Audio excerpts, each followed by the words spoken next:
The following program are those of the speakers and the host, and do not necessarily reflect those of Yoakley Scott Corporation and your sports network.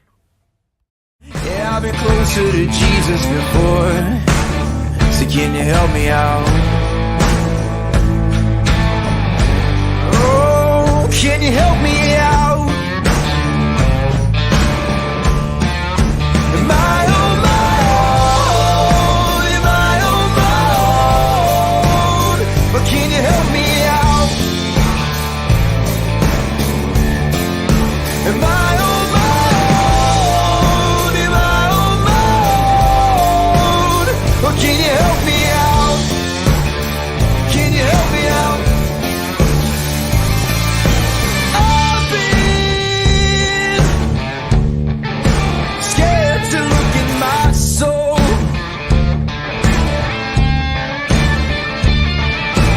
I've been afraid I would follow the road. Yeah, afraid of the things I've been told. Hello, everybody. Welcome inside a Wednesday episode of Running Point on YSNLive.com, brought to you by Greenwood Chevrolet in Austintown. Anthony Hartwig alongside Ty Bartell, and also joined by Scotty Minter, like we are every Wednesday. Although for the foreseeable future, Scotty, it's going to be your last Wednesday because you're going to be moving on to Friday nights to join us on the Audible call on Friday nights. Yeah, this I don't want to get too teary-eyed though. This isn't a goodbye. It's just To a see you little, later. a little hiatus. Yeah. See We you. need you, though, for football season, Scotty, and we know you're going to do a great job making sure that Audible call is pristine on Friday nights. You know, I'm looking forward to. I missed out last year, so it's good to be back for the first time since the debut season of Audible Call. we have a busy show today, Scotty. We're going to have a handful of volleyball coaches and then Brian Tolnar, of course, at 1 o'clock. And we're going to start things off with the new head coach of the Canfield volleyball team, a very impressive Canfield volleyball team, and Krista Nesbitt. Coach, thank you so much for taking the time to join us today. Of course. Thank you for having me. I mean, Coach, I think it's fair to just start off. Where's the excitement levels at coming into this program? And in saying that, too, let's also get a chance to meet the team. I know losing Abby Householder is kind of the big story in Canfield, but it seems like there's other Abbies there that are willing to take over. Yeah, of course. When you lose a big player like Abby, everyone I think kind of questions like, where's this team going to go next year? And we have had a great summer. My girls have been working really hard. We actually have 8 seniors right now, and all 8 of them will play and contribute. All of them have varsity experience. So I'm really excited. I actually think we're going to have a really successful season. We're going to be really competitive. We're just going to play a slightly different game than we played last year. So I'll kind of go ahead and talk about the girls then kind of coming back are both of my middles. So Abby McElroy and Addie Fonderland, both of them played middle for us last year. Then I have Riley Kincaid. She was one of our setters last year. She again will be setting this year. Carly Slavin, last year she was kind of a hitter for us. This year she's transitioning to a setter, but also going to play some right side. Our back row, I really think, is kind of what defines us. We're a really scrappy team. I think we have the best passers around. Alana Lawson will play left back for us. Parker Wilkins, for the 3rd straight year, will be our libero. And coming back this year, she did not play last year, is another senior, Maddie Cleveley. She will be a back row and outside for me. And then our other senior we have is Bella Bruno, and she'll play some right side for us. That's just our senior group. And then on top of that, we have Bella Bucciarelli, who played for us last year. She'll be an outside for us. She's a junior. We also have Caitlin Bacha, who will be playing for us on the right side. And then we really are pretty deep this year. I have about 3 to 4 other girls who will kind of be utility girls for me, play front row, back row. That's Brinkley Bear, Meredith Ross, Alexis LaFour, and Kate King. So we have a lot of talent. We have a lot of depth, and I'm really excited. And, man, when you say depth, you mean it, because I know a lot of volleyball programs right now struggling with numbers. You're not. You have a freshman team. You have that many numbers that you're able to put out a freshman team. coming into your first season as head coach and being able to have that many toys in the toy chest, what's it like to have so many people interested in volleyball in Canfield? It's awesome. I mean, the volleyball program in Canfield has always been a well-respected program. The girls work really hard. Last year, we did not have a freshman team. So when I took over this year, that was one thing I really wanted to get back, is get that freshman team. And just, I think it's really important that the freshmen are playing together as a freshman group. Even our middle school numbers were really high this year. So we're, as coaches, ecstatic with our numbers. And really, it's nice to be able to have some options. I mean, the freshman team, the JV teams are great too, but having so many seniors, how do you intend to walk that fine line of making sure you compete, get yourself a good tournament draw, but also make sure that you get some of these younger girls experience varsity-wise along the way so they're not, I guess, culture shocked by it next year? Yeah, I think so. I think the biggest thing is that I'm going to focus on this year. So I never want to be like, I'm going to have to play younger girls because these girls will be gone next year. The nice thing about the seniors is they do have experience and they get to be those great role models and those leaders for the younger girls and kind of show them the ropes. With that depth, we will have a lot of girls rotating in and kind of getting that experience. But our seniors are really going to be leading the way there, and we're going to kind of work other girls in around it. Coach, when we're looking at this schedule for Canfield, it is tough as always. It's always a tough schedule for Canfield. You play in a great conference in the AAC. I guess we'll start off by talking about that conference and what you think are some of the big benefits to competing in it, and what you expect from the conference this year. I think our conference, we have a great conference. It's great competition. There's no one in our conference that we're going to play that's going to be an easy win. I mean, every single game I think can go either way, and we got to show up and we got to play to win. It was kind of fun this summer. We did a lot of different camps. We got to run into Howland at YSU. We got to see Boardman. We did some summer league stuff with them. We saw Fitch at Massillon. So we kind of had like a little sneak peek of some of the teams that we'll see. But we know that if we want to win, and winning the conference is a goal of ours, and we know we have to show up, and all 6 of our girls on the court are going to have to show up to play. How exciting was it for you to take this job, and what kind of made you pick Canfield, and what went into the decision to become the head coach? So I teach in Canfield. So I'm a 7th grade math teacher here. So this is now my 3rd year coaching in Canfield. So when I got hired here, I went from coaching at Boardman to now coaching at Canfield. And so when this job opened up, I was really excited to kind of step into that varsity position. And I couldn't ask for better parents and better girls to kind of help me with that transition. And honestly, I'm just really excited to get kind of started. It seems like we've been doing summer stuff all leading up the last 3 months. So I think we're ready to go, and we're ready for games to start. How much of a benefit was it for you to already be in the program? I mean, you were JV coach last year. You've been there. You know what the players bring to the table. You know what this program's about. You know kind of the standard that's been set. How much of a blessing was that with all the other things that comes with taking a head coaching job? Oh, that was so nice. I mean, I already knew the girls that were in there. I already had those relationships built with them. The other nice thing is a lot of our other coaches kind of changed. We brought in another freshman coach. So like a new set of eyes is always beneficial too. Our middle school coaches have been really helpful kind of watching things too. So getting different perspectives that weren't here last year, but also kind of keeping the consistency. And we know how we want practices run. They know my expectations. They know what I'm like as a coach. So it made it an easier transition into that role. How pumped up are you and the girls to be now at Division II school and seeing different competition it's going to look like during that tournament? Yeah, we're really excited for that. We hope to get, kind of make a nice little run in tournament. Being Division II definitely helps with that, but we're excited to be back to Division II. Still playing a Division I type of schedule. Yeah. So when we look at some of these other teams that pop up, Hoban, Coventry, Gerard, all these non-conference opponents, I mean, how much do you think this schedule is really going to prepare you for that tournament that we're talking about in Division II now?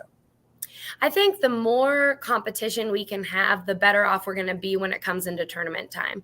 Our goal is to compete in every single game, and we're hoping that by when tournament comes in October, we're playing our best volleyball of the season. And I think the only way that we can really do that is if we continue to push ourselves all season. So we love these games. Like our first game of the year, we're starting off with Girard, who is one of the better teams in the area, and we're excited. We're just excited to go out there, play against some really great competition, and work really hard.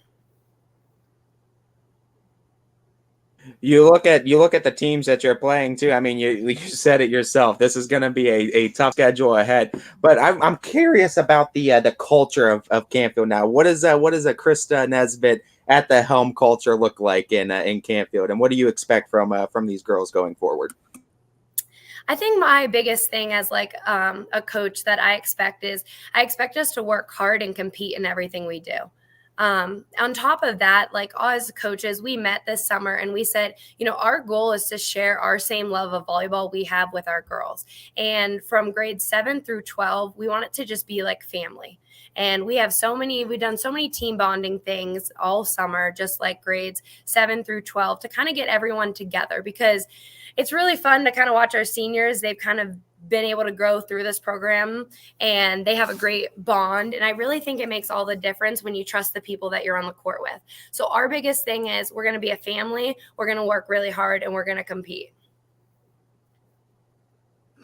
Excuse me, just one question for you. I was just wondering, for you, what is, I guess you can say, what is your biggest strong point, the biggest plus you think you bring to the table as a coach? And then what is also something that's not necessarily a weakness, but something you feel like you need to get better at and it might take some more time? Oh, yeah, absolutely. I always think there's things that I can always be working on. Just like I asked my girls to always get better, as a coach, I need to be able to do the same thing. I think my strength that I probably bring is my energy level. I think we have a lot of fun. I think it's pretty positive. And I think when the girls are playing more relaxed and kind of having more fun, I think that's when we play best. Something this year as a head coach that I kind of want to work a little bit harder on is getting to know the teams that we're playing against. So kind of getting to know their strengths, their weaknesses, and how I can pick that apart and put my girls in the best position to succeed. As JV, you don't spend as much time watching other teams before you play them. So I think that's something that I'll definitely have to work on this year, kind of to put my girls in the best position to be successful. Since you are the new head coach at Canfield, I want to give the Canfield community a little bit of time to get to know you and know you off the court a little bit. What are some things that you like to do hobby-wise outside of, obviously, your job in coaching volleyball? Biggest things for me, I love sports, so I could play any backyard game. I love hanging out with my family. We love watching the Guardians, the Cavs, the Browns, Ohio State. That's a big part of us. I just got married in April, actually. So right now I'm adjusting to married life. It's been really fun. We actually have 2 dogs at home. I have a medium golden doodle, and we just got a Bernedoodle puppy. So that's been keeping me a little extra busy. Besides that, I like traveling, I like working out, and honestly, I love my job. I love being a teacher, and I love coaching. How's the new husband handling the fact that for the next 3 months you're going to be knees deep in volleyball? He's used to it by now. I signed myself up for all the extracurriculars, so I think he kind of knew what was coming. Did you have to kind of instruct him in the ways of volleyball, or is he kind of taking it? Does he like the sport? Does he come and support you guys? I mean, he does. He loves watching it, and I'm starting to get him now all the terminology, and so he's starting to pick up. He used to know them by hair color. Okay, the passers are the blonde ones, but now he's starting to learn all the names and all the positions. I'm sure the first question he asked was, "Why does that one girl wear a different jersey?" Yeah, that seems to be everyone's. That a lot. What's a libero? What's the point of that? Mm-hmm. Yeah. It's always the pickup. What about things that as a teacher that you think you take as a teacher that you bring into your coaching style? I think it's easy for me kind of to see when things are going bad, or when something, we're trying to explain something and they really kind of don't know what's going on. So I think for me as a teacher, I'm able to kind of break that down a little bit and see kind of when we're struggling. The other thing is I teach math, so I love numbers. So I feel like most of our drills, we have a goal set for us or a time limit, or we're trying to get this many perfect passes or this percent of something. So I think that part kind of carries over into kind of how I set up my practice plans.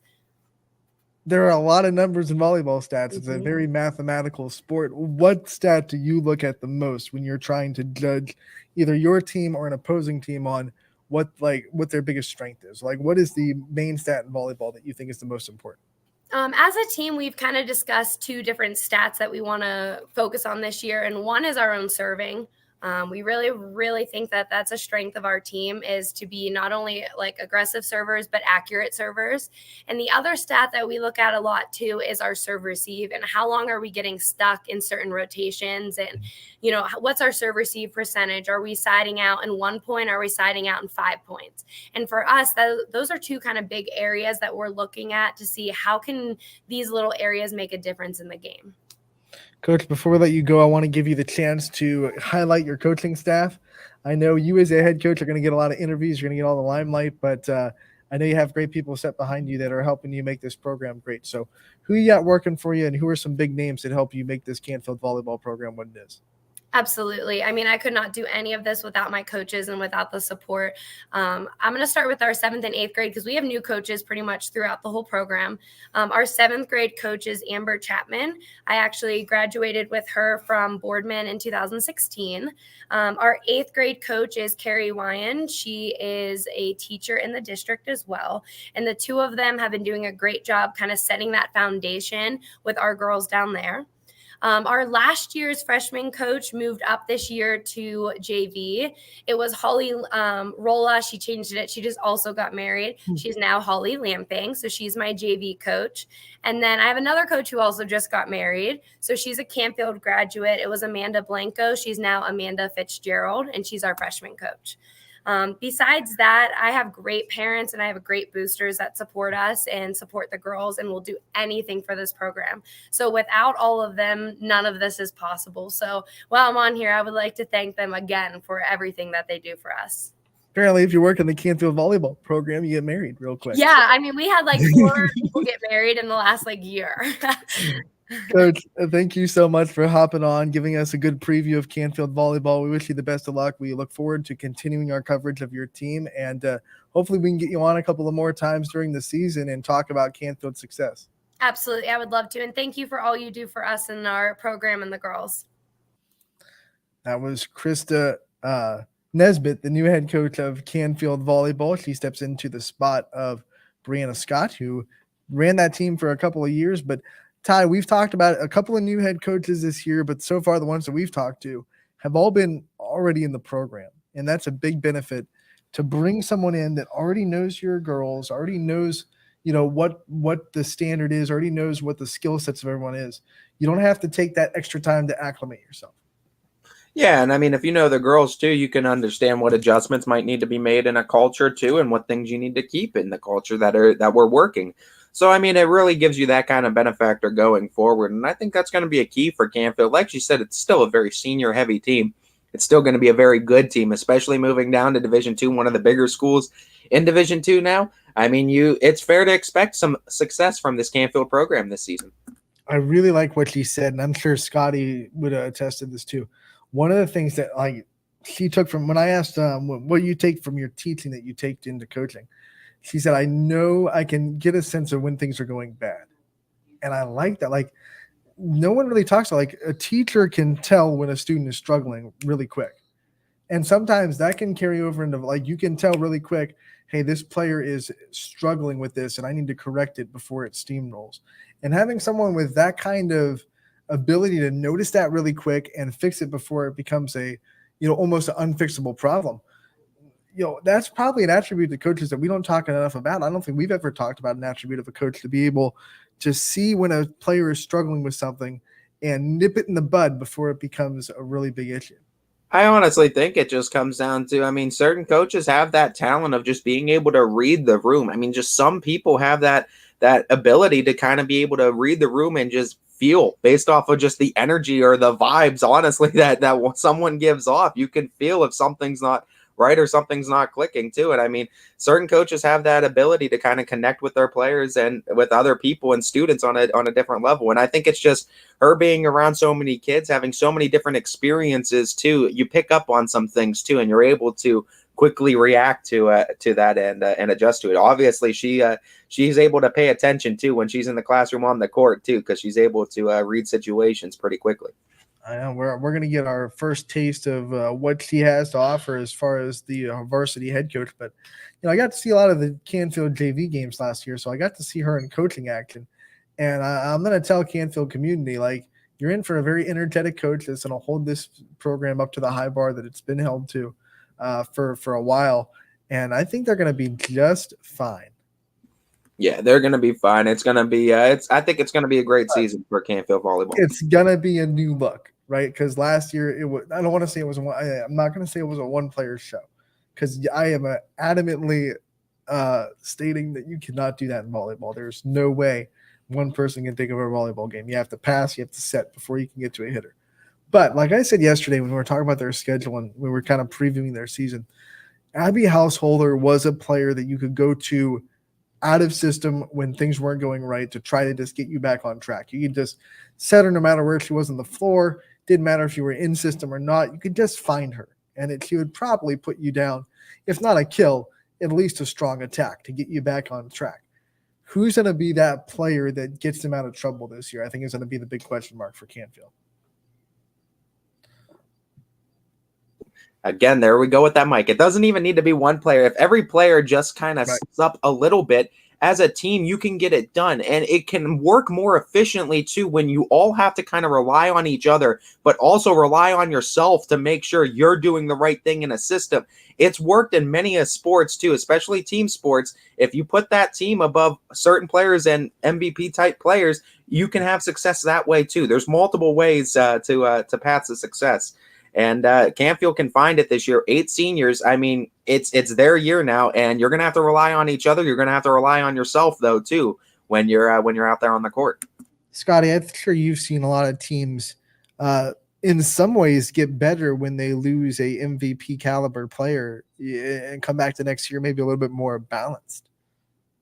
Yeah, and I think not necessarily that every team, like, they're constantly when they lose a star player, like it's not necessarily that when the player was on the team, they just let him or her do his thing and kind of carry the team, but it's just they're so good sometimes that I think the other players' abilities get kind of overlooked a little bit. And I think they kind of realize once you do lose a star player that, okay, we might not have our star anymore, but our effort level, the intensity is going to go up a couple notches because everyone has to sharpen their skills a little bit. Think about defenses going against a volleyball team now, where last year, like you said, and if you're a defense, you read, okay, they're out of system. It's probably Abby that's going to hit it. We know where it's hitting. Where now Canfield can go multiple directions with it. Their center's going to have multiple options to go with it. I think it's going to be tougher for defenses to try to adjust to a Canfield offense that can quite literally attack you multiple ways right now. And it's not just from one player. And granted, that player was able to get 500 kills, but defenses are able to kind of read that and say, all right, we need to make sure we're set up for it to go to her. The only big question, like I think their best hitters are their middles. I think McElroy is one of their best, but it's hard to set your middles out of system. That's one of the big things. So, hey, we have another volleyball coach joining us on Running Point. We're going to go into the purple country, Heartland Christian. Maggie Martin, the head coach of Heartland, joining us on Running Point. Maggie, coach, thank you so much for taking the time to join us today. Hi, thank you for having me. First off, Coach Martin, I mean, we talked to you last year. You were Coach Bowersox. So, I mean, eventful summer since then. Talk about that a little bit. And also, while you're at it, too, talk about the team we're going to be seeing at a Heartland Christian. And life, I guess, without Emma Hall now is the big thing. Yeah. Well, yes, I am Coach Martin. I actually have been married for a couple of years. So so Martin, I'm Coach Martin, but yes, Emma Hall, we lost her. Last year I know was definitely a building year for us. I knew that because, 2 years ago we lost Michaela Osborne and Lydia Wilson, who were a couple huge hitters for us. So last year I knew was a building year, and it definitely was. Emma is a huge loss. She's definitely a hard hitter. But this year, I'm hoping I have a lot of upperclassmen with now a full year of varsity under their belt. I have some freshmen coming up that I'm really expecting some big things from. So this year, I'm hoping is really going to be a fruition of the building year we had last year. I'm really hoping to compete this year.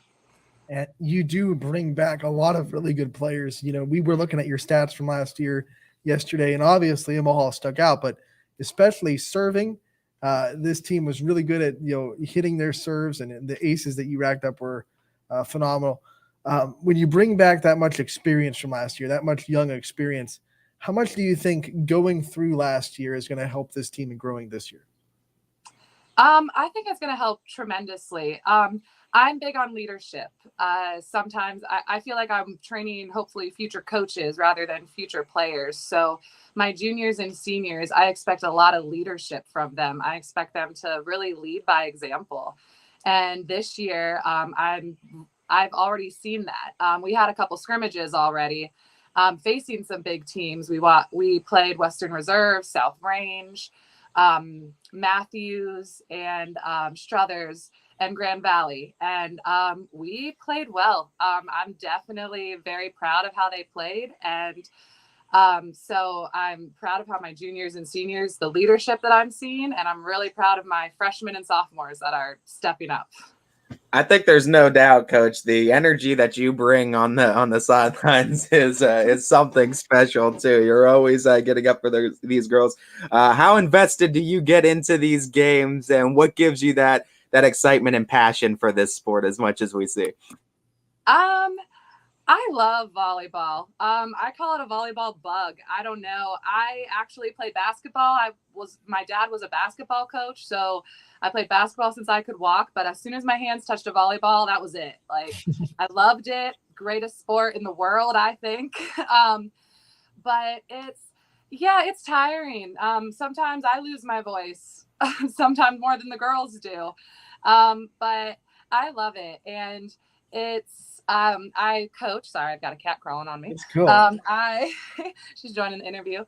I coach like I played. I do miss playing, and I was always a vocal player. I kind of coach, like, my brain kind of works in the moment. So sometimes I work best in the moment. And then when I get to a huddle, sometimes I'm like, all right, these are all the things we got to talk about.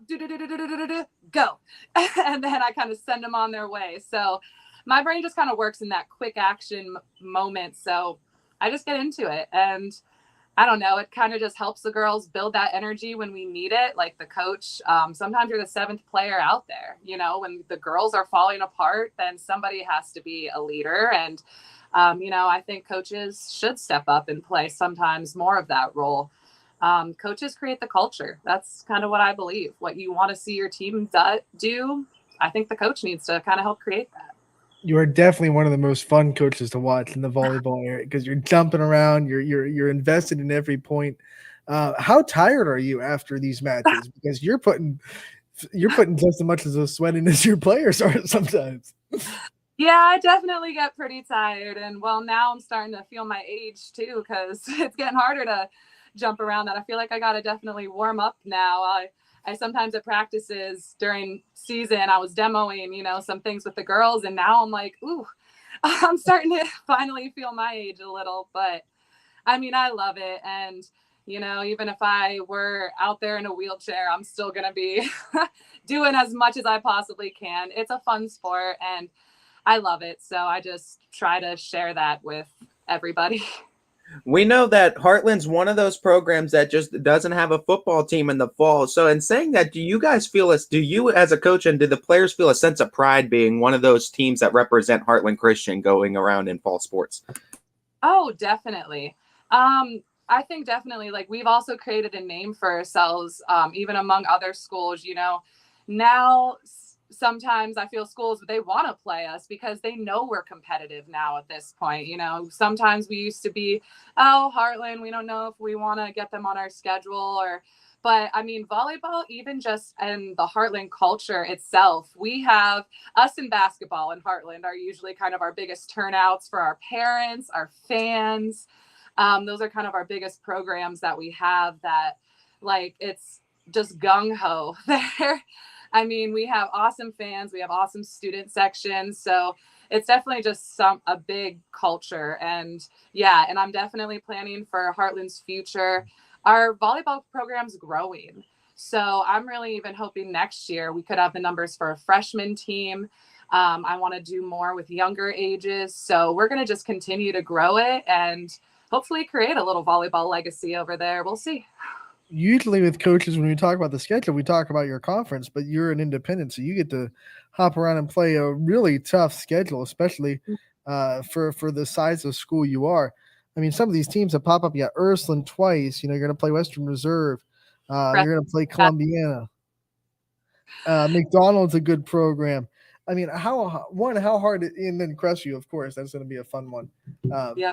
When you look at this schedule and you look at all the teams that pop up, I mean, what are you most excited about the schedule, the way it turned out this year, and how much do you think it'll prepare you for the tournament? Yeah, I'm very excited. I love playing big teams. I mean, some of the coaches, I know Alicia over at Crestview, I coached with her at Infinity. So we have a decent enough relationship that, some of these bigger schools, they're willing to play us and they know that, we're still going to be able to compete and give them a little run for their money. So it's good to have those coaches and those relationships that we can still get that experience. But I also just think that the program itself is growing and continue to grow. And we're starting to make a name for ourselves, among the small little Christian and private schools. I love that we can kind of hop around. Sometimes it is frustrating because since we're not in a league, oftentimes we're the first school that schools like to cancel with or reschedule with. So I know even that kind of happened a couple times this year. We lost a couple games, but then we gained a couple games. I actually think McDonald was a team we weren't originally going to play, but another game got canceled and that got added. So, that is something we're usually struggling with a lot. But it is good to have those coaches that we do have the relationships with that know, we're going to compete and we're going to come in and play. I mean, like you said, it's a great schedule, and I think it's going to be fun to see you guys compete in it as well. Obviously, when we have other interviews with you throughout the season too, where this team's going to drastically change. We know the shifts teams have over the course of the season, but for preseason, right before it starts, what are some key points you think the team needs to work on that's going to determine how successful of a first half of the season they're going to have? Yeah, I'm focusing on hitting this year. I have a lot of hitting weapons this year. And usually that's something we don't have at Heartland. I have a lot of height, which is also something we don't have. Heartland, we've always been strong with serving and passing. I kind of strategize as a coach. If we can serve tough and we can, serve to weak passers, we can serve to holes. That's a lot of our game plan. If we can get you out of system, we're going to try. We're going to try to place the ball. We like to try to find those corner spots, those end lines to get you out of system. So that's something we've always been good with is serving and passing because we've had to be. But this year, I finally have some offensive weapons, a few of them. And another thing that I have 20 on my roster again this year. And the past 3 years, it's been in the 20s, which is amazing. 4 years ago, my senior this year, her freshman year, I had 10 girls for JV and varsity. So we were begging girls to play. And then the last 3 years, we've had 20. Next year, we're hoping to have over 20, which that's why we're hoping to also have a freshman team. But I am hoping to hit this year. And so the girls aren't used to also a little competition in the team now.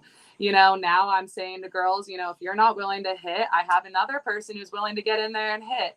So we're really focusing on hitting this year. So we've been hitting that hard in preseasons. The scrimmages that we've had, we've definitely been trying to just be more of a force on offense, working on blocking as well. Get our kill numbers up. I had one question. I was just wondering, you've talked a lot about the tough schedule you're going to play in the very formidable teams, and just how your expectations have changed for this year compared to last year. Last year, you talked about the rebuild, and this year you expect to win. Obviously, more experience and more talent is going to help with, winning. But is there something as a coach you really want to put an emphasis on to your team, so they don't maybe look ahead, or if they're not taking it one day at a time? Is there something you want them to do to stay focused on the present, here and now? Oh yeah, 100%. That's actually something we talk a lot about. I'm very much a mental coach. Any player who has ever had me, they will tell you that. I talk a lot. I say volleyball is 75% mental and 25% physical.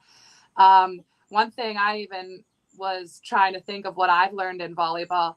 Volleyball truly teaches you to be in the moment. Volleyball happens in a matter of seconds. You've got 2 seconds before that ball's coming at your face. You have a second to react. So volleyball is actually, it's not hitting a ball over the net. You have to have your movements need to be quick. They need to be efficient. You need to make sure your basics are there. Your muscle memory is there, so your body knows what to do. If you take one wrong step in one wrong direction, you're late for your block.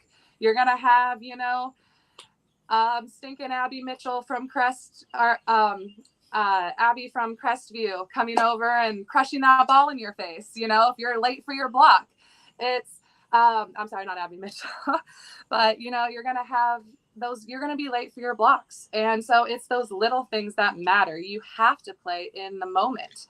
I talk a lot about my girls. Whenever you hear them communicating between points, I tell them, you call out where that set is, you call out who your hitters are, because what that's going to do is it's going to get your mind focused on that next play. It's going to get your mind off that mistake you just made or whatever just happened, and it's going to get you focused on the next play, ready to move on. And that's what you constantly have to do in volleyball. And volleyball, you don't have 50-foot run from offense to defense like you do in basketball. You have a hit. That hitter hits that ball, you're on defense. Hitter hits that ball, you're on offense. So it's definitely a quick game. And people don't realize how mentally tough you have to be able to make those quick decisions, and how trained you have to be able to allow your body to move how quickly your brain needs to go too. So it's definitely, we talk a lot about that, the mental aspect of the game and the mental focus that you need. Coach, take us through a typical Heartland Christian practice. What are some of your favorite drills to run your team through, and what does your practice schedule kind of look like?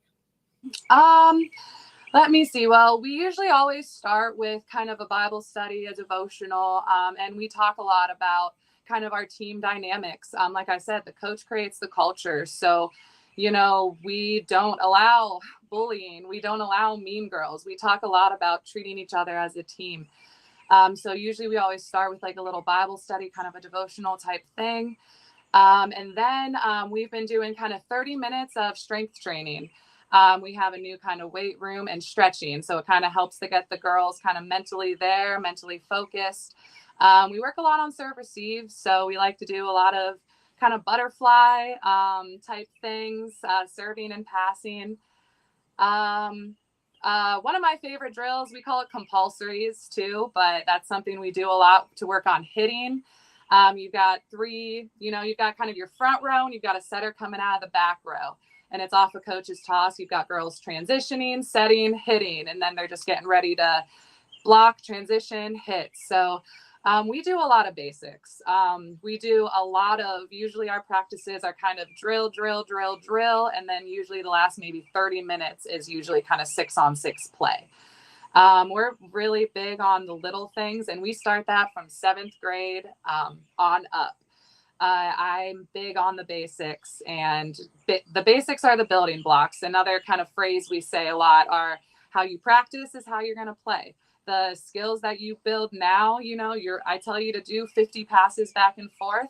Those 50 passes is creating muscle memory. The little things turn into big things in the game. If you have bad habits here, they're going to turn into bad habits in a game, which can cost points. So we are just very much basics. Basics, the team dynamics, and kind of the mental game. We talk a lot about that. What are the conversations you have with your players that are now going into be their upperclassmen seasons that now have to transition into that leadership role? What is the advice you would give to them again in those situations? A lot of the advice I give is leadership, I believe, is really serving. Leaderships, I believe the best leaders, anybody that I've ever really looked up to, they led by example. They were people that I wanted to be like. I wasn't a fan of the people who say, oh, do what I say, not what I do. That never really kind of flew with me. So I try to not be that as a coach for myself. I tell the girls, if I ask you to come 15 minutes for practice, early for practice, I'm going to be there. I'm not going to give you an expectation I'm not willing to follow. And I expect the same thing from my leaders.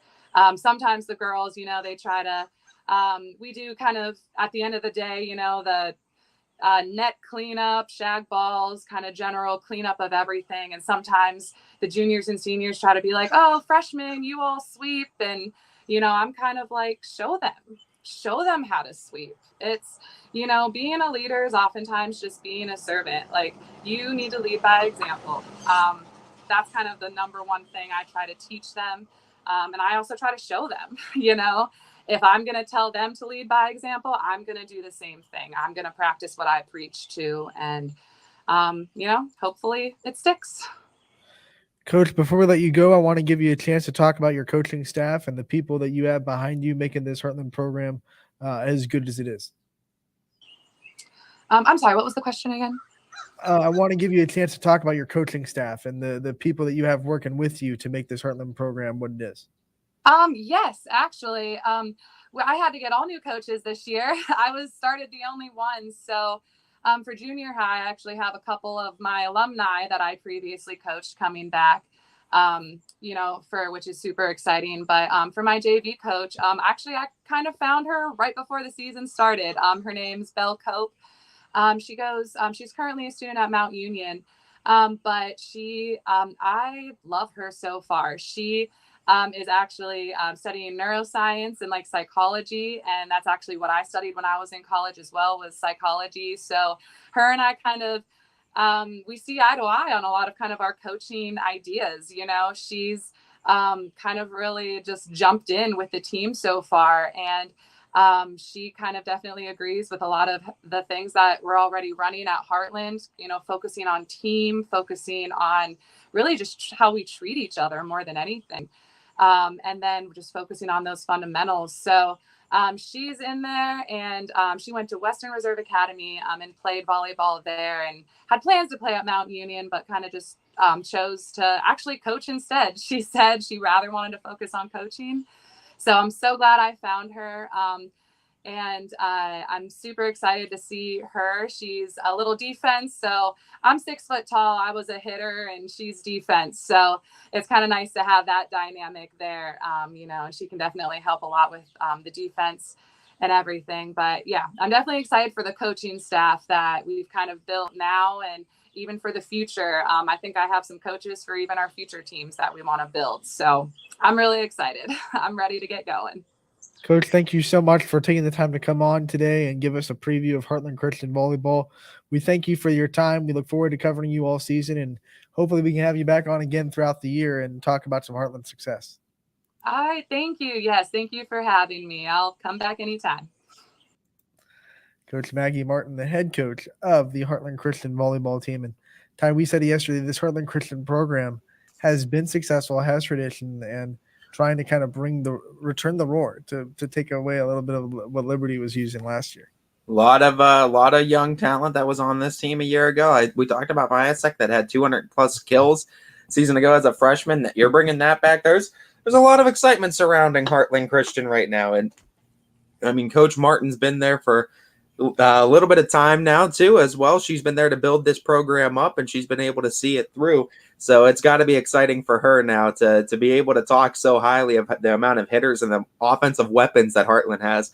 They might be a wild card. I mean, being a non-conference team that just plays an independent schedule, you never know, man. They can prepare themselves however they want before a tournament, and they certainly loaded themselves up.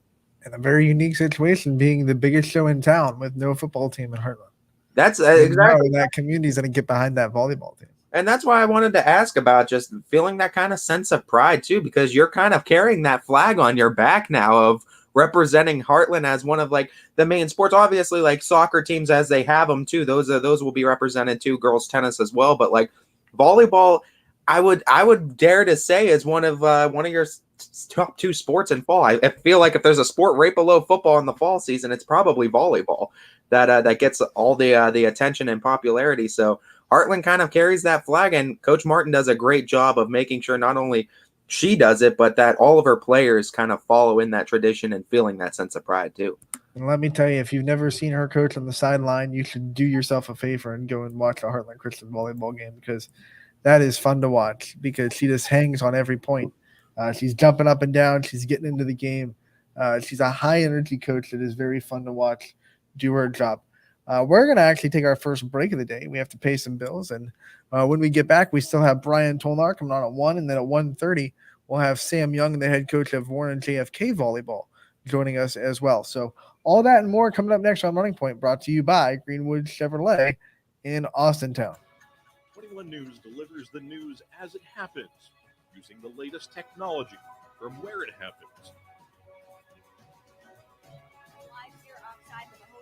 On air, online, Wednesday afternoon weather update, very dangerous, and on the 21 News social media platforms. I'm on the road right now. 21 News, the Valley's only locally owned source for trusted news since 1953.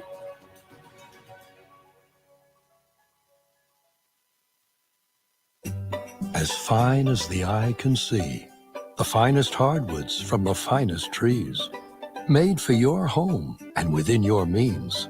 Baird Brothers will help fulfill your dreams. Let life and light come shining through in quiet morns. And heavy traffic, too. Find your easy-to-afford fine hardwood floors and doors and more at BairdBrothers.com. Hi, this is Tommy Clem, owner of WRS Insurance Solutions. WRS Insurance Solutions is a local independent agency that specializes in life, Medicare, long-term care, and disability products. Call us at 330-953-3722 or visit us at wrsinsurancesolutions.com to learn more. Good luck to all the student athletes in the Valley. For a great vehicle and a great experience, come to Boardman Mitsubishi today. As always, our full lineup of Mitsubishi models comes with a standard 10-year, 100,000-mile powertrain warranty. Boardman Mitsubishi, your hometown Mitsubishi dealer since 1999. But now you can see every school, to the smallest school, to the intermediate schools, to the schools in the outlying areas. It gives you coverage that you could just never get to before. It's something that's great to experience, and it's opened up a whole new wave of sports viewership. The possibilities are endless here at YSN. Push the envelope every day. Try something new. If it works, great. If it doesn't, well, let's try another angle, and we just keep moving forward. My name is Mike Ackelson, and my sports network is your sports network.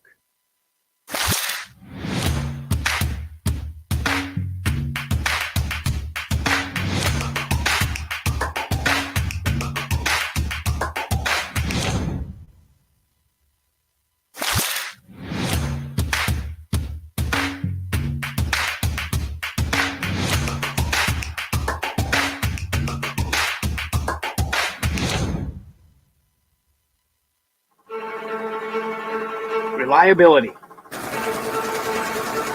innovation, scale. These 3 values are those we look forward to in our business and in our team. If you're ready for a reliable employer who looks constantly to think outside the box in big ways, we're ready for you. Apply now. Help us push the envelope and deliver success. Envelope 1. Take that one extra step. Before the lights come on, before the workday begins, before a long day is ended, or it's time to have fun. It all starts with the people at Joe Dickey Electric. From replacing a light fixture in your home to building a substation for your business, no job is too big or too small. The people of Joe Dickey Electric power them all. Joe Dickey Electric, over 60 years of powering the Mahoning Valley. You're not waiting to see what the world has in store for you. It's more about what you have in store for the world. All you need is the opportunity. All you need are the resources of a large university and the advantages of a personalized academic setting where you can experience new worlds in the arts and sciences, business, and education and make them your own. We are where you shape your future. We are Youngstown State University and proud. WRS Wealth Advisors, the area's premier wealth and retirement specialists. Located on South Avenue in Boardman.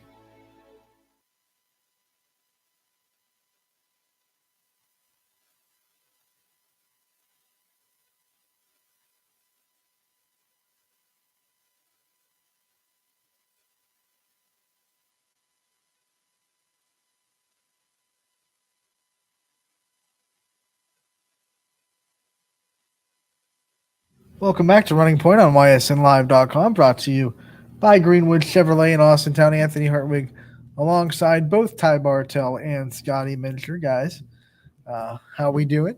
This Wednesday, I feel like we got the show running with 2 straight interviews. We didn't really have time to just take a breath and coordinate with each other.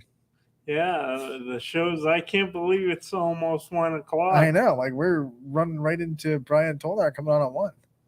Yeah, it's crazy. Very interesting stuff, though. Good interviews for we sure.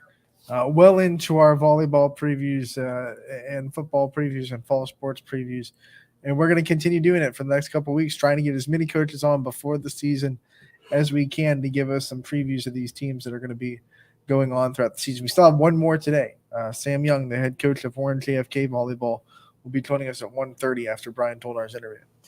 And if I'm not mistaken, I'm pretty sure I just saw a post by none other than the Michael Morrow, too. I believe there was 8 straight serving aces for a scrimmage today for Warren JFK. So the excitement's really starting to swirl for JFK volleyball here in the preseason. Well, I gotta give a shout out to Mike because he sent me a message after we posted like our first volleyball coaches corner, and he's like, "Trust me, you have to talk to Sam Young because this volleyball program is super exciting. Like he is into volleyball. He loves the sport, and he sent me like a super excited message like, this is what JFK is bringing to the table. This is what they're so excited for this season.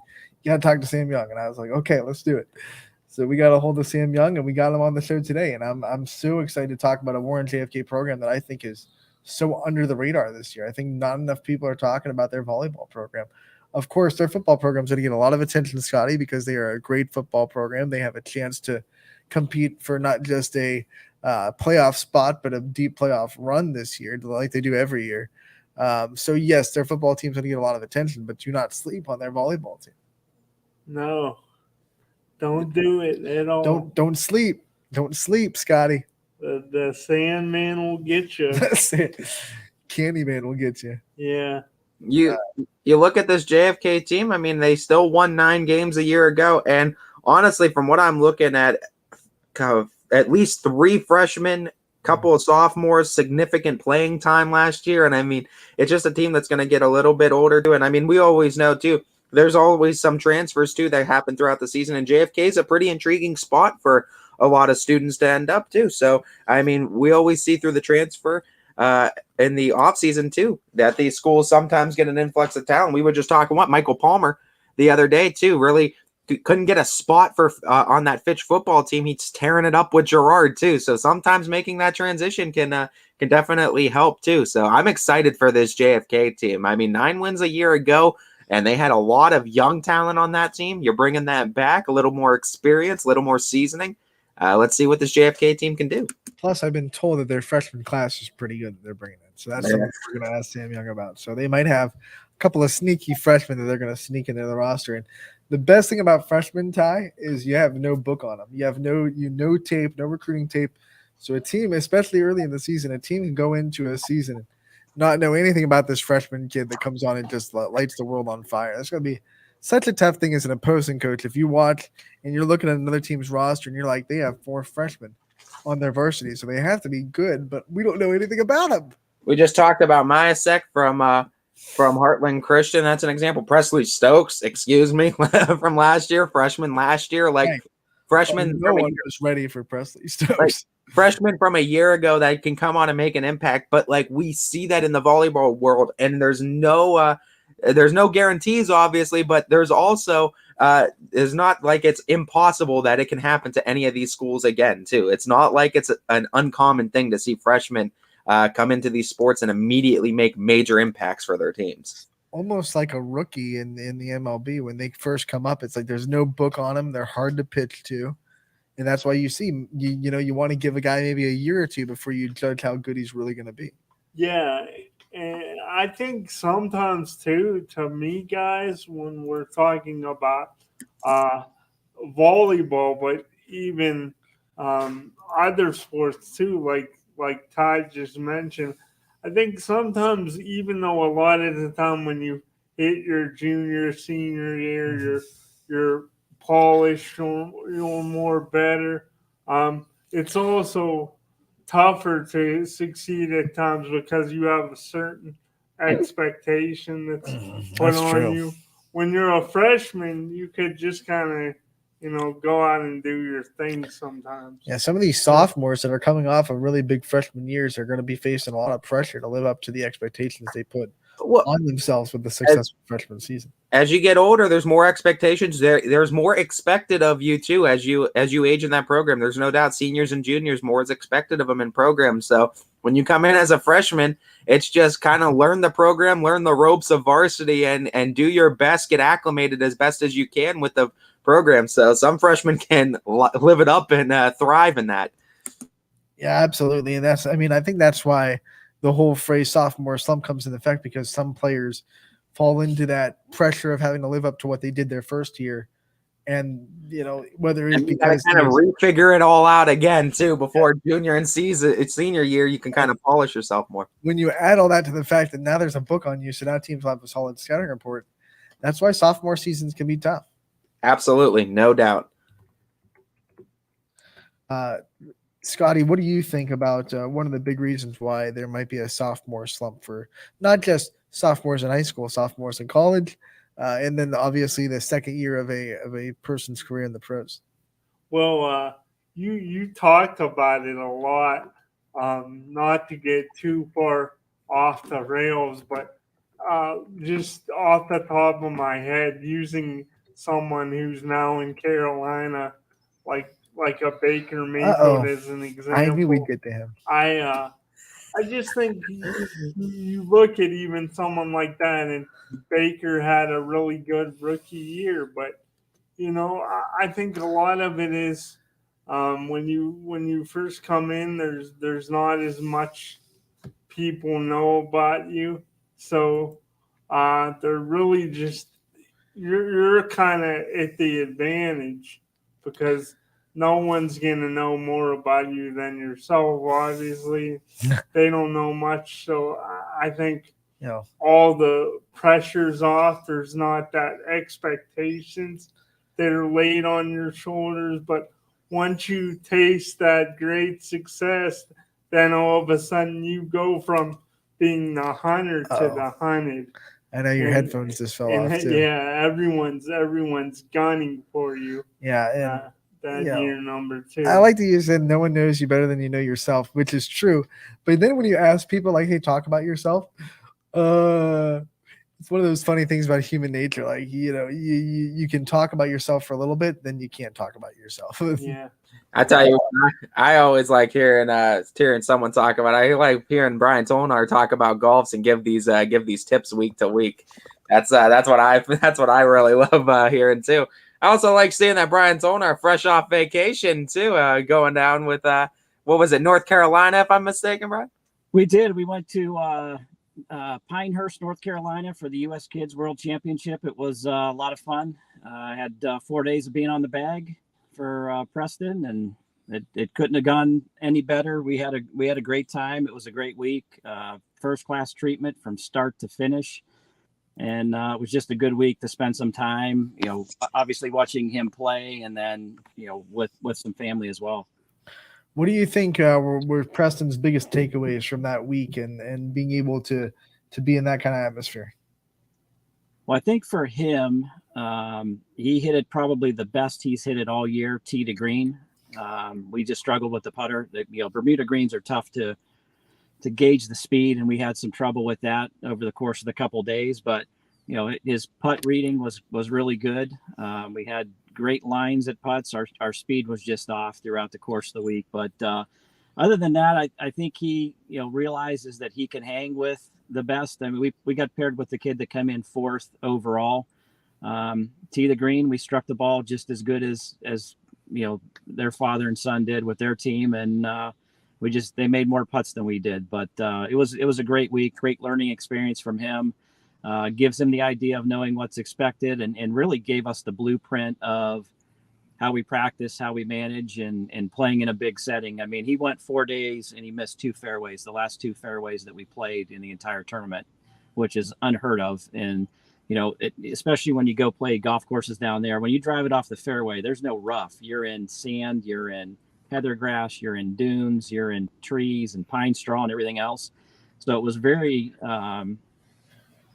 sort of skewed to the players that hit the ball off the tee accurately. So, we had that down. We had, hitting greens down throughout the course of the week. And, he was very efficient with that. It was just a matter of getting the putts to go down. And, if you missed it in a, greenside bunker, it was a tough up and down. The sand is very fluffy there. So the ball has a tendency to plug or bury. So it's very tough to get out. And then, like I said, we watched some kids drive it offline and really struggle being able to get the golf ball back into play to give themselves an opportunity. So unfortunately, we really didn't have that. In the 2 holes that we drove it in the trouble, we were fortunate enough to be in a spot where we got out of trouble, very easily. How critical do you think it is for these younger players in their development in the sport to experience these courses out of state and just get out there and experience different courses like this anyway, regardless of the day they're having? I think it's important because, the conditions that we play on up here, the grasses are a lot different. Chipping is much different up here than it is down south. So when you're looking at, the top 10, top 25, they're generally people that are coming from grasses that are down there, Florida, Texas, Georgia, California, grasses that they see Bermuda grass. It's a little bit tougher to chip and putt on. But I mean, if you look at where the winners were coming from, the leaderboard's, heavily skewed in players from down south. So they have the ability to go play different conditions. It's certainly an advantage. And the ability to be able to play 12 months where we kind of sit dormant for 4 or 5 months up here. You can hit balls indoor and it's good to keep your swing going, but it doesn't give you the real life situations of chipping out of what's the rough like in the off season when it goes dormant. Up here is a little bit different. You really can't play. So I think for him, just having the idea that he can compete on that level. I mean, you're talking about you're 124 of the best 8-year-olds across 57 different countries and 50 states. This made me think of something. Imagine having an indoor facility that could replicate any lie that you would need to practice on. Like, hey, here's what this rough kind of feels like. That'd be like the future technology in indoor golf.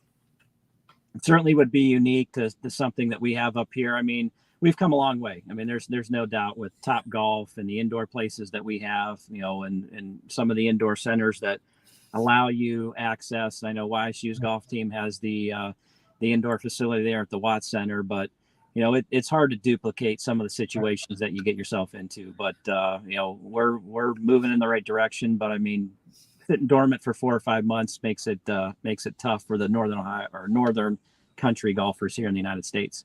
But overall, we met some phenomenal people, some phenomenal families. Had dinner with a young man and his family from India.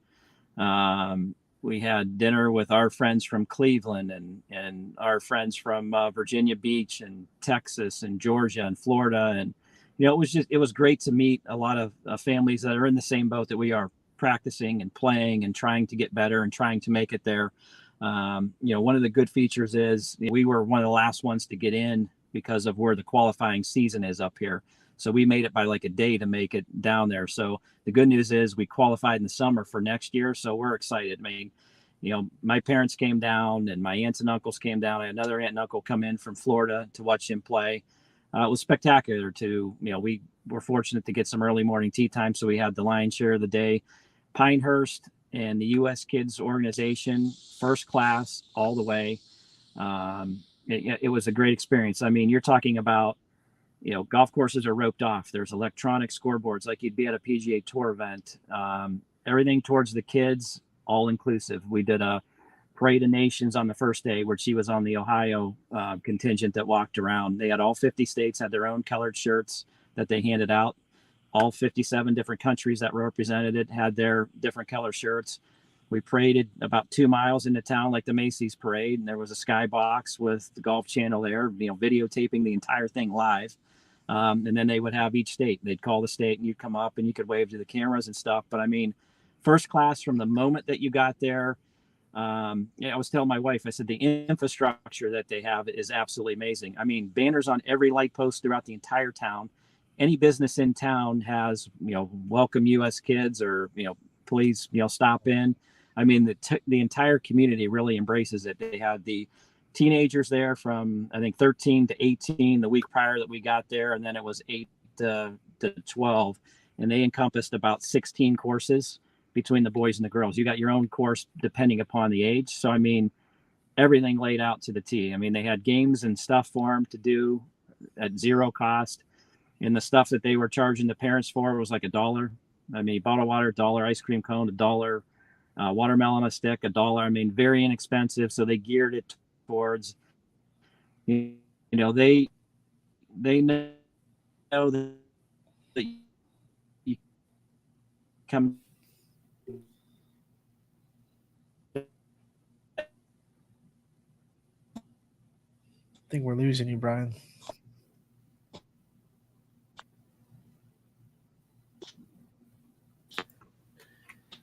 We can't go one day without Glitch Gremlins on this show, at least making a little appearance. So we can we'll wait to get Brian Tolnar back here. I'm sure we'll be able to battle through these technical difficulties. Hopefully, as Glitch Gremlins aren't any strangers on this show. We've dealt with them before, as we'll just keep moving along forward with it until we can get Brian back. Why don't we, while we see if he can get connection back, why don't we go into this week's Tolnar's Take and see what he has to tell us in a tip of the week.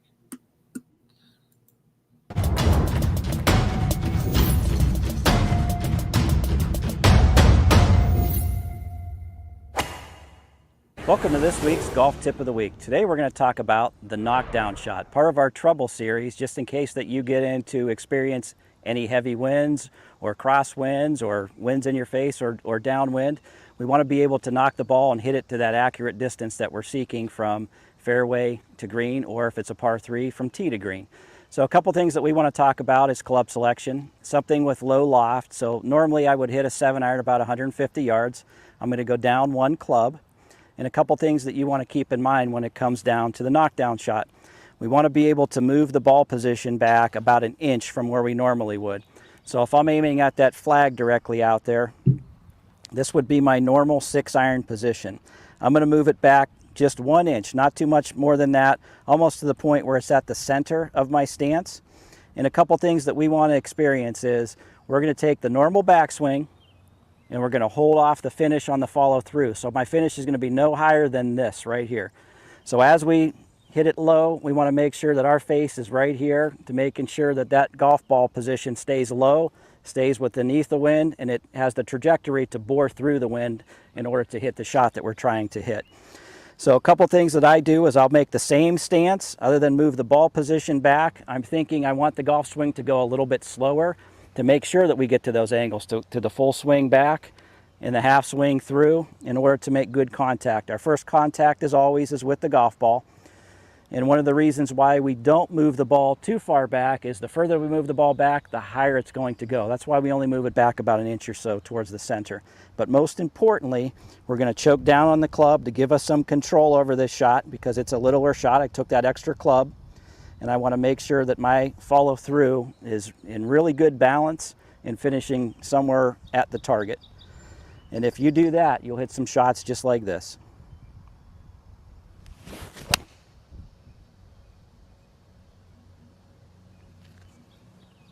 And you'll notice the ball flight and the good balance. We kept it below the wind. We gave it an opportunity to hit the green.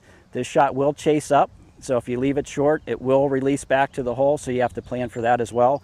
And again, it's all about selecting the right club, sawing off that finish to make sure it's held off at the end, and that's the art of the knockdown shot. So for more tips like this and others, go to ysnlive.com or catch us at Mill Creek at millcreekmetroparks.org or at calling the golf shop at 330-740-7112.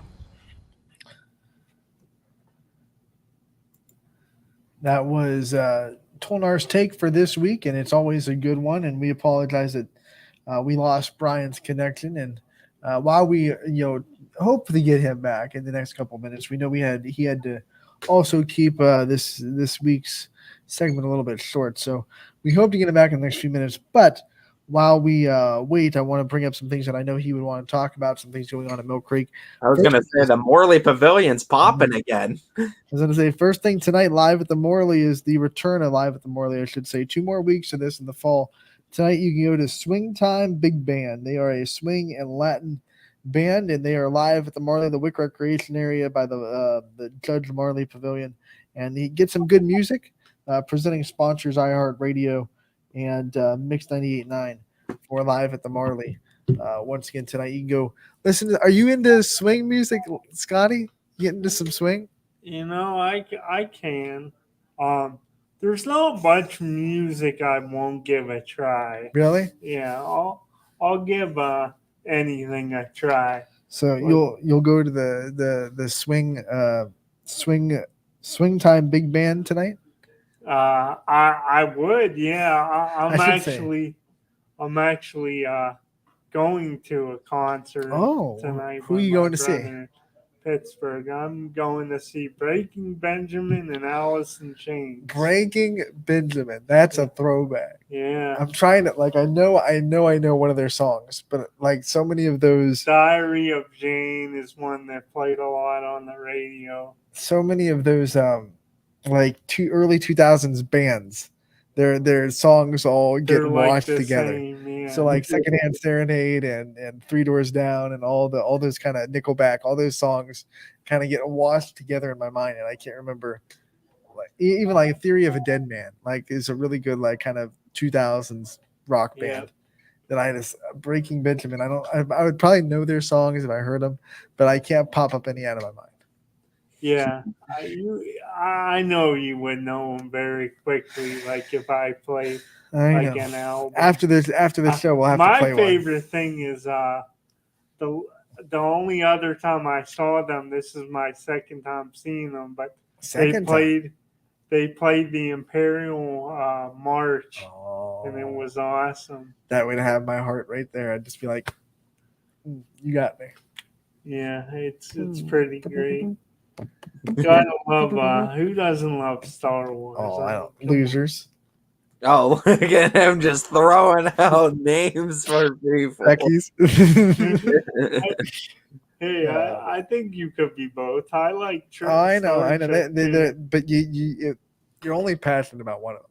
Like you're either a Star Wars fan and enjoy Star Trek, or but you can't be, that's like have you seen what's the movie where the fan bases are warring with each other?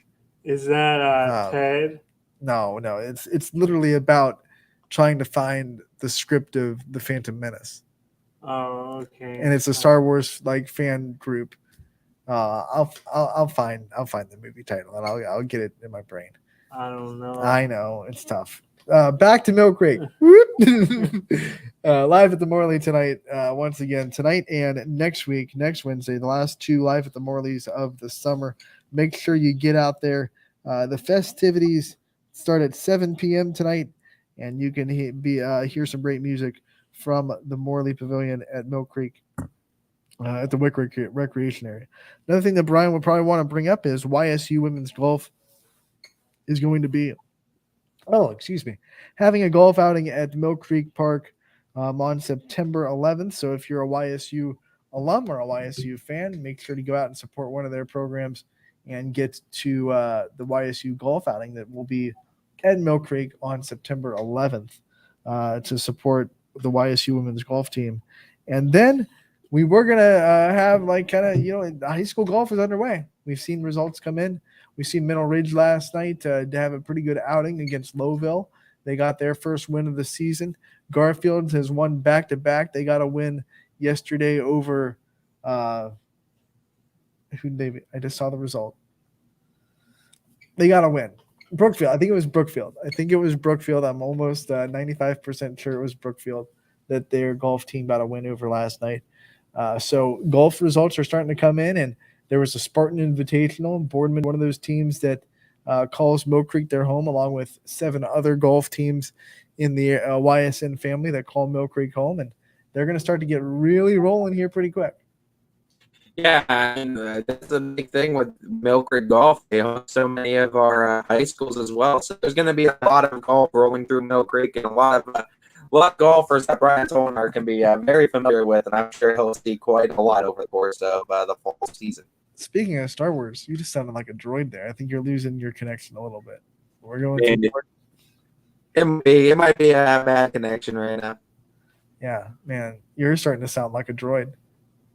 But you know what I love about golf is the fact that you don't have to be a world class, like you don't have to be just in this outstanding shape to be able to play and be really good at it. Right. My uncle-in-law, he's I think he's either in his 80s or he's right on the cusp of 80.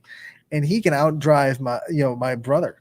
So, sometimes your age and your health don't necessarily mean you're going to be, bad at golf.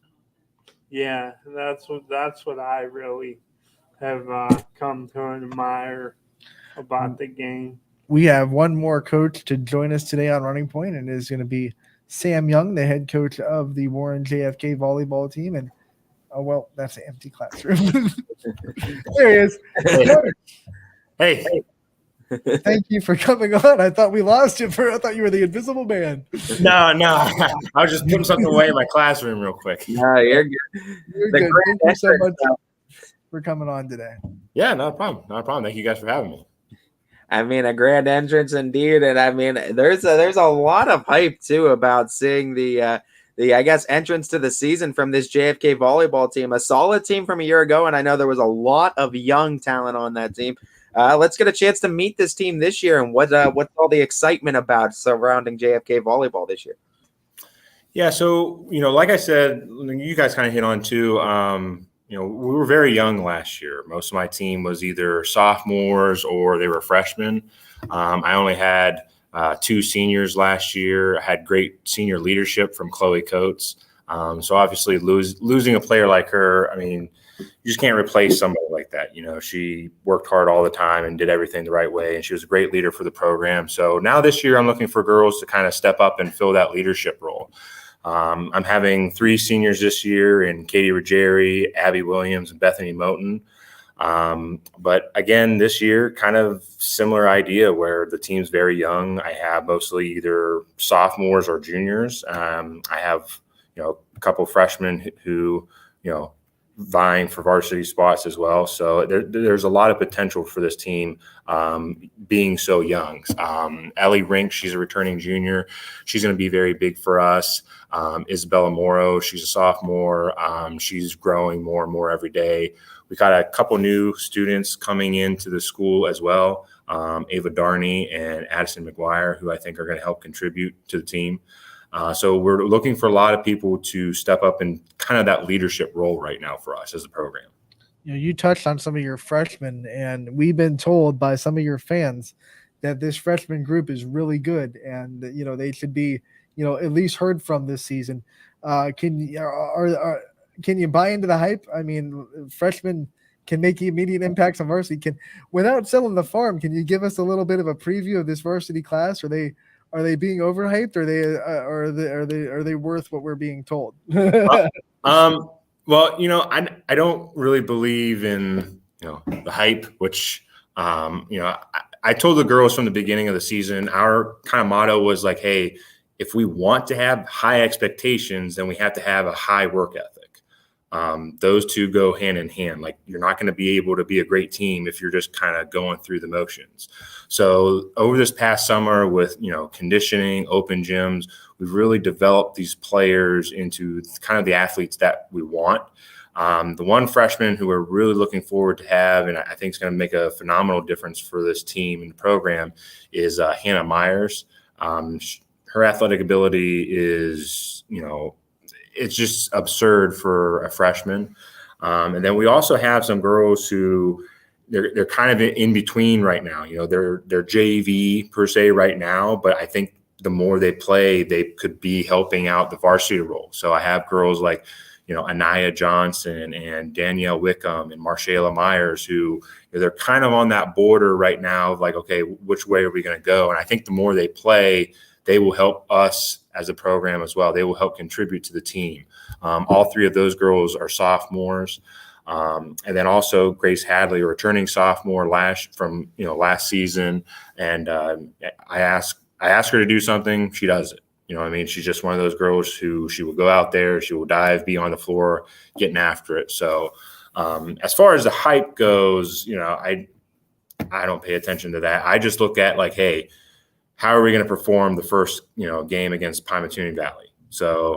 Against Bristol. So it's, to us, very important that we are acquiring, more knowledge, and I guess just kind of like the dedication to the team as well. Like, if we see more girls out there, in which we have, this year we have 22, which is the most we've ever had. We've seen a lot of girls coming in and working hard. So this year, the competitiveness of the team is very high. I love that. It's our job to buy into the hype as a media, but I love that the coach, you don't buy into the hype, and you realize you've set a standard. And looking at your schedule, you've already said you open against Bristol, and you play in a conference that maybe our YSN viewers aren't necessarily as familiar with, because there are a lot of names in here that aren't YSN schools yet. So give us a preview of this conference in volleyball, what you expect from the conference, and who are going to be some of the really big teams that you'll have to get through to get a conference crown. Yeah, absolutely. So with our conference, they're Southeast. They always have, competitive sports. They've always had, even when I was in school, they had competitive teams. And St. Thomas Aquinas is part of the Youngstown Diocese, but they're also part of this conference as well. And they're always capable of producing, good volleyball teams. But the ones that are, we're really going to have to compete against, to pay a lot of attention to, are going to be schools like Rootstown, Mogador, and Lake Center Christian. Those schools, extremely competitive, and it almost seems like they never have like a down year with volleyball. Like, they're just consistently like producing girls who are, pure volleyball players or who play club all year round. So Rootstown, that's kind of out by Ravenna. They were really good last year. Lake Center Christian had a couple girls, I think, who were able to go to the next level, play collegiate volleyball. And Mogador, for us, that's going to be a big one, a big hurdle, because they have a very solid program. They have a great coach there. a great atmosphere with their games too. A lot of fans go to their games. So that's always going to be somewhat of a challenge for us going to, some of those games and just, trying to stay focused on what we're doing, because it's high competition. And, like I said, high expectation creates, that example of what high work ethic has to be. If you're going to have that high expectation, well, the work ethic has to be there, or else you're not going to have the high expectations.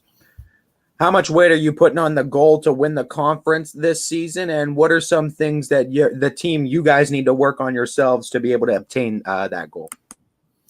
As far as winning the conference, I don't really get into that with them. I mean, I just focus first off on, hey, let's worry about game one. A lot of times I will see players and they're so focused about what's going to happen down the road that they're not paying attention to what's going on right now. So, I'm not, focusing on winning the conference and going deep into playoffs. Right now, it's just, hey, let's focus on what we need to fix, what we need to correct in order to make a long playoff run, which I do think we can do this year.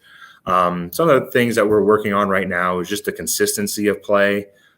We've just finished our fourth scrimmage today with Lordstown, and there's times where it's like, man, we're playing really well. And then there's some plays where it's, it's like 2 steps forward, 1 step back, so we're just kind of trying to clean things up right now, get to where we're, supposed to be working on, everything that you're supposed to work on, the rotation, serving, pass, serve, receive, all that kind of stuff right now. So, as far as, the conference and going deep into the playoffs, I'm not really trying to focus on that right now with my girls. Right now, it's just like, hey, let's focus on game one, and then we will take it to game two, and then hopefully, winning the conference. But again, I don't really talk about that. It's just like, let's take it 1 step at a time. Volleyball is a sport that once that season starts, you don't get a lot of practice time, because you're playing 3 or 4 games a week, sometimes 3 games in 3 days. So you're not a lot of time to say, here's what we did last night. Let's try to work on that before our next game. So with that being said, how important for your program are these next couple weeks before you start the season to really try to tighten the screws and fix the things that you really got to fix before the grind of a season starts? Yeah, I think there's about 3 times or maybe 4 times where we have 3 games in a row, and those are not easy. That really wears you out for the week. So right now, we're trying to get as much time together as we possibly can. We actually go back to school starting next week, so I will have all the girls at school every day. So, I get to see them, from 7:50 in the morning to 5:30 at night. So, but right now it's important for us as a team that we use every minute of practice to figure out what do we need to fix? How do we improve upon it? Or like, hey, we did this well. Let's continue to make sure that we do those things. So it is a long season. It does grind on you, but I think the attitude that a lot of kids have on the team is a very positive one. And, they've done a really good job this year of, when they do something great, it's like, hey, good job. They come together.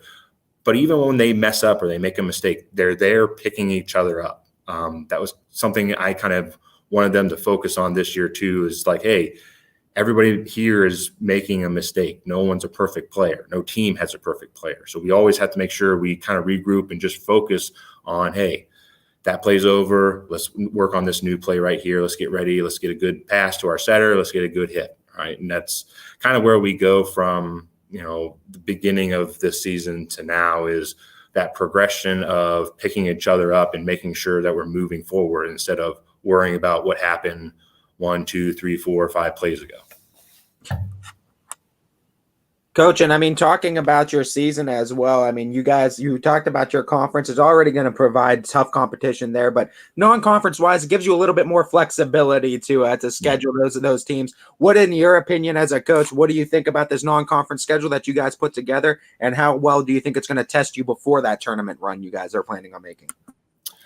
We're looking forward to it. There's been a couple of teams in there that I've been keeping an eye on, because they always have solid programs. Badger, we finished with Badger, and they consistently always have a very good program. Cardinal Mooney, Ursuline, those are two schools that are within our diocese. And we just scrimmaged Mooney, a week or so ago, and they were a very good team too. So we're always willing to test ourselves. And Newton Falls, they always have a really good team. I believe they upset Jackson Milton last year, and they always are very consistent with their play. Their coach does a phenomenal job of getting those girls ready. It's been a couple years since we've played them because there was issues, with COVID and stuff. So we weren't able to play them a couple years ago. But looking forward to playing some of those teams that are on our schedule who maybe we haven't played before, just to kind of see like what they bring to the table and how do we respond to what they bring to our court, or what we bring to their court.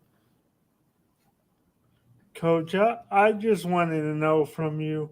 Obviously, with volleyball, you're going to look at the work ethic a lot, and also who's the most, skilled, talented. That plays a big part in it. But I wanted to know from you, is there's something off the court, like a mental quality that you look for over maybe another one that could really help somebody on the court as well, that's more mental? What is the number one quality you look for?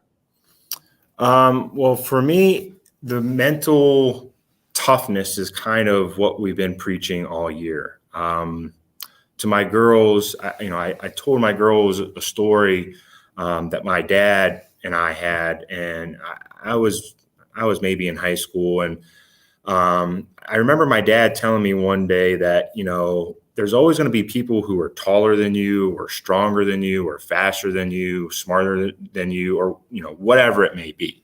Those things you can't control those, but you can always control how hard you work. And as long as you do something, you should not allow somebody to outwork you. It's like, oh, well, that person's faster than me. They might be. That person's taller than me. They are. But how are you going to overcome those things? Like I don't have a machine where I can stretch out girls and make them taller. You know what I mean? So there's going to be times where it's like, hey, ladies, we just have to work harder than everyone else. Maybe we will go up against teams who are more talented than us. But all we have to do is work harder. If you work hard, it's very hard to beat a team that is aggressive all game long. It's very hard to beat a team that is like that. So for me, the idea was having mental toughness, when we're doing the workouts, when we're doing, wall touches, or we're doing ponies, or we're doing push-ups or planks or whatever, sprints, whatever. I was always pressing them like, hey, what are you going to do right now? It's hard. This is getting harder. The drills are getting harder. It's hot. You're tired. Are you going to allow that other team to beat you? What comes in the fifth set? What kind of team are we going to be in the fifth set? Great example of that mental toughness was last year. We went to 5 sets against St. Thomas Aquinas, and it was, I believe it was either 8 or 9-13. St. Thomas was in the lead. And we called a timeout and said, hey, we need to start communicating better, moving our feet, and we have to keep fighting. We got to keep crawling out of this hole that we are in.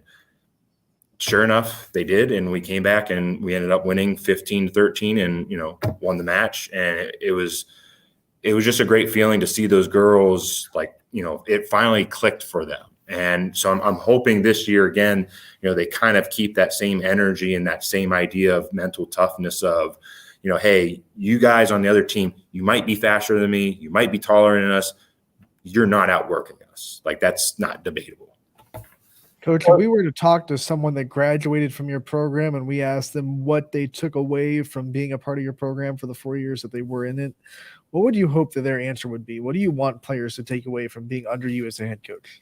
I always, like I said, the whole mental toughness thing, I preach that for the volleyball team, but I teach at JFK too. I tell the girls all the time, majority of you may not play collegiate volleyball. I mean, I would put money on it that, most of you are not going to. Now, that being said, I probably do have a couple girls down the road who might, but I tell them all the time, mental toughness is not just in sports. It's in life. It's in the classroom. It's in your community. It's within your church. It's within your faith. You have to be mentally strong everywhere you go. You study for a test. You study all night for a test and you bomb it. What's your response? Are you going to, just kind of go back in your shell and say, well, it was someone else's fault, or, well, it was a teacher's fault? Or are you just going to say, hey, for whatever reason, I didn't do well here. I need to do better next time. What are the steps I need to take? Whether it's going to a study table, whether it's seeing the teachers after school, whatever it may be. Trying to, also, work hard and have mental toughness within the community. When you're tired, when you've played volleyball, when you've studied, okay, now it's your time to give back to the community, to say, hey, I can help someone else who is in a bad situation, or I can help those who need it most. Even with your faith, I preach to my players that having mental toughness in your faith is important, because sometimes in life, you're just going to be like, why did this happen? Or I don't understand.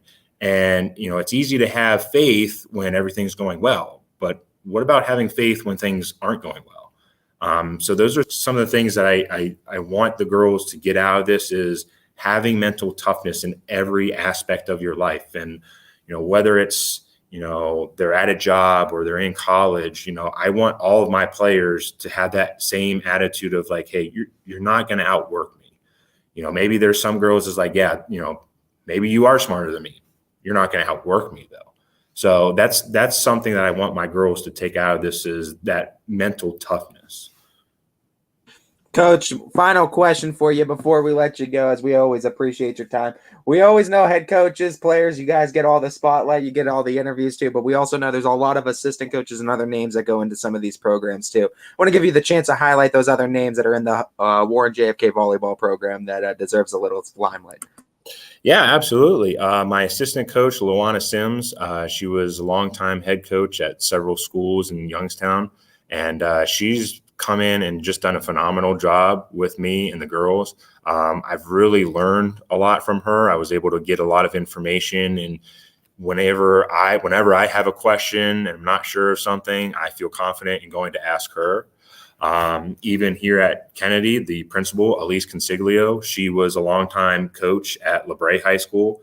So she has a ton of years of experience. If I have a question, or I'm not really sure what to do about something, I feel confident that I can always go to her for help. And even her husband, he was a great help to me. He was actually an assistant coach of mine a couple of years ago, was able to help out, really help me kind of get a better understanding of the direction of a program, or where it should go. So I've had tremendous support throughout the years. The parents here have been great. They've always been very supportive. The girls here, they work really hard in the classroom. I'm very proud of the amount of girls that I have who are in the National Honor Society. And, within the entire program itself, I couldn't do all this without my athletic director, Al Gregos. He's there to, help support me whenever I need it. And, again, I would be lost a couple of times without him. So I greatly appreciate his support, and, all the people who support this program, whether it's the parents or even the students who come out to the games. I greatly appreciate everyone's support. And, I have no idea, where we're going to go this year, what the record is going to be. But I feel very good about this program and the way that we're heading into the season. Coach, thank you so much for taking the time to join us today and giving us a good preview of JFK volleyball. Appreciate your time as always. We look forward to covering you guys all season, and hopefully we can get you on again during the year to talk about some Eagles success. I absolutely hope to be back. Thank you guys very much for this opportunity. Sam Young, the head coach of Warren JFK volleyball, and should be a fun year for JFK. We like I said before, we have been hammered by messages as soon as we hit our first coach's corner. You need to talk to Sam Young. You need to talk about this volleyball program. They are exciting. So the fans are excited. We're excited. I could feel the energy from Sam Young just as in his interview, and it's going to be a fun season of volleyball in JFK. Can't wait to get it started. They opened the season against Bristol. Getting the date real quick. I think it's the 20th. 22nd. Monday the 22nd against Bristol. They open the season. So that'll be a fun day to circle on your calendar if you're a JFK fan. We're going to take our last break of the day. When we come back, Scotty, it is your time to shine. It is your last chance. You are down by 9. Bring all your firepower. Try to get a tie. Try to get a lead. This is it. You're going to leave us on Wednesdays. You're going to go into Friday nights, and this will be your last trivia question for quite some time. So make it count. And when we come back, we'll have that more on Running Point, brought to you by Greenwood Chevrolet in Austintown. Jimmy Sutton here, director of Isle, Purple Cat, and Golden String. We are happy to support YSN and two of my favorite people, Scotty Mincher and Super Dave O'Malley. We are an agency that provides services for adults with disabilities. We infuse humor, passion, and joy into their lives. If you know of any folks with disabilities that need our assistance, please contact us.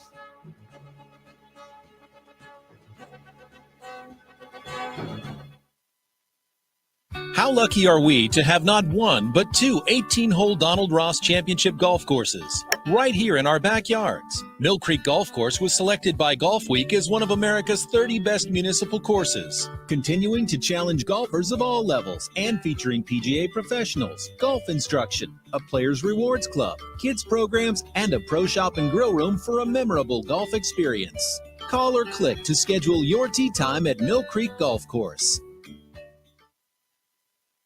At Greenwood Chevrolet, we offer a worry-free experience for all our customers. From sales to financing and even service, we'll help build your perfect vehicle and lock in your trade value while your vehicle is being built. No worries. We guarantee financing, regardless of your situation or credit history. No worries. And when your vehicle needs service, our award-winning team will get you back on the road. No worries. That's what going the extra mile means.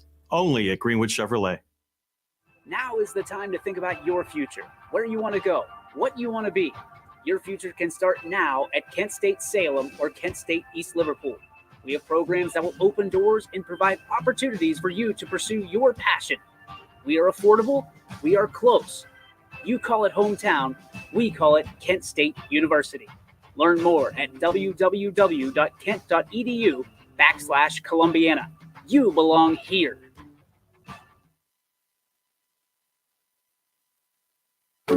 Why choose local? Because you live here, work here, learn here, relax here, and celebrate here.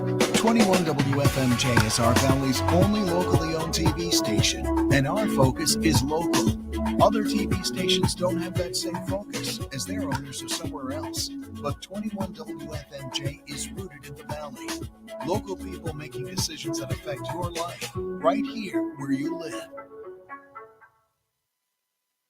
Welcome back to Running Point on ysnlive.com. Anthony Hartwig, Scotty Mincher alongside Ty Bartell. And Scotty, it is your time, brother.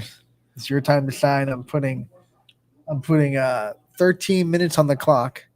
You got 9 points to try to make up. Hit him with your best shot. Let's go. What are we gonna do? Double the point value so we can make it interesting and Scotty can try to get a win. You good with doubling the point values? Yeah, All right. Every answer is worth 2 points now. So if it's a 3-part question, that's a 6-point question. Yep. Here we go. So here we go. I'm leaving the hardest one. What I believe to be the hardest one is my second. I thought he was going to do it as an anchor. I think like in a swim team. I think you'll have a pretty good shot at this one, but I thought it was a fun question anyway. But here we go, Ty. Guardians left fielder Stephen Kwan is on pace to have the most hits by a Guardians rookie. And I want to know from you, Ty, who was the player? What year did he accomplish this? And how many hits did he have?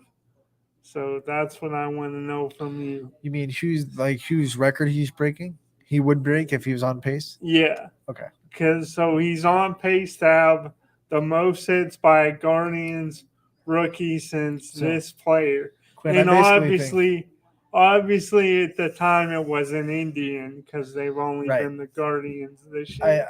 So just to read, I think he's going for who holds the rookie record for most hits by a Guardian. And then what year did he do? And how many hits did he have? Right, so it is a 3-part question, which means it's a 6-point question.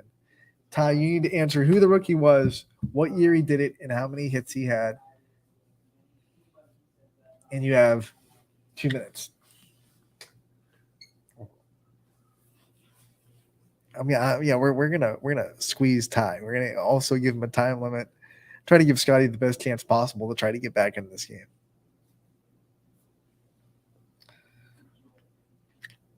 Ty's silent. That's usually bad news for you. Yeah, usually.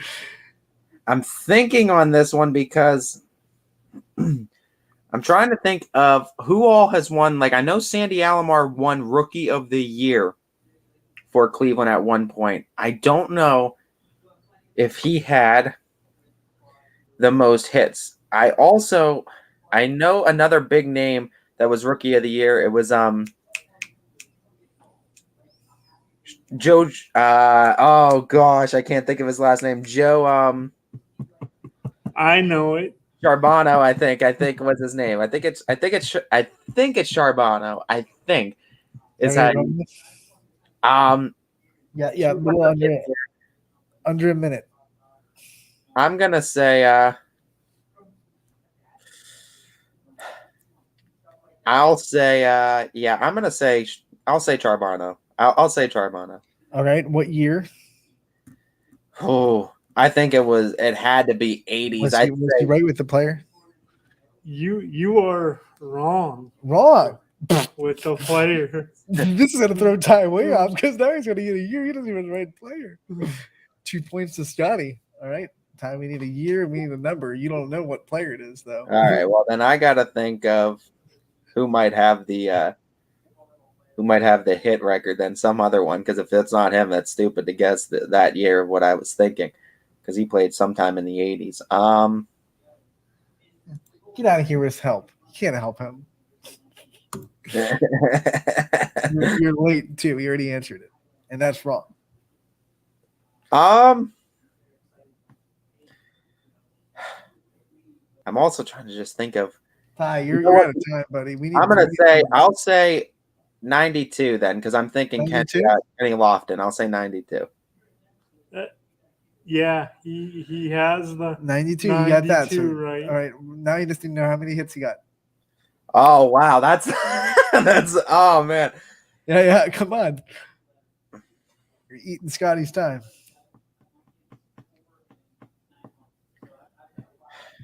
I don't know if he would have had over 200. I'm gonna say 161 hits. So close. Oh, made me nervous there. 4 points for Scotty. Close, but no cigar. You said 161. It was Kenny Lofton, but it was 164. Ooh, off by 3. That was just kind of a shot in the dark. I didn't think he got over 200 that year. 4 points for Scotty, 2 points for Ty. So now Scotty, instead of being down 9, you were down 7. And you have another question. Let's go. Here we go, baby. Better than I expected the start. So my second question, Ty, this is the one I took a lot of pride in. So if you get this one, man, just another feather in your cap. But here we go. In 1920, the University of Texas football players had their mascot Bevo at their annual sports banquet. I want you to tell me, though, Ty, what happened to Bevo at the annual sports banquet in 1920? What happened to Bevo? I love it.